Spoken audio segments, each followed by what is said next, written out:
সবাই সুখের অভিনয় করে, কারণ ওই যে ফর্মালিটি। আপনি যদি দৈনিক 100 জন মানুষকে কেমন আছেন প্রশ্নটা করেন, সবারই কমন উত্তর পাবেন, ভালো আছে। সবাই উত্তরে কি বলে? আসলে কি ভালো আছে? আমি শুনি নাই আওয়াজটা। আসলে কি ভালো আছে? আসলে কি ভালো আছে? আসলে কি অন্তর থেকে খুশিতে আছে? আসলে কি সংসার জীবনে সুখে আছে? আসলে কি ব্যবসার জীবনে সুখে আছে? আসলে কি টেনশন ছাড়া আছে? আজকাল তো ছোট বাচ্চা জন্ম নিল গালে হাত দিয়ে ঘুমায়। ছোট বাচ্চাও জন্ম নিলে দেখবেন যে গালে হাত দিয়ে ঘুমায়।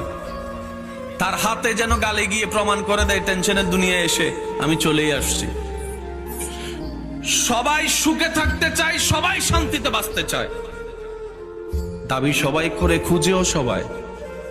আছে কয়জন? প্রশ্ন যখন আপনি ছুটবেন, চতুর্দিক থেকে চুপ গড়িয়ে যখন নিজেকে আয়নার সামনে দাঁড় করাবেন, আপনার মনেই আপনাকে বলবে তোর বাড়ি আছে কিন্তু তোর সুখ নাই, তোর গাড়ি আছে কিন্তু তোর শান্তি নাই, তোর স্ত্রী আছে, স্বামী আছে, কিন্তু তোর ভিতরে প্রশান্তি নাই, তোর সম্পদ আছে কিন্তু তোর খাবার আছে, অভাব নাই, কিন্তু তোর ভিতরে শান্তি নাই। এই শান্তিটা আসে কোত্থেকে?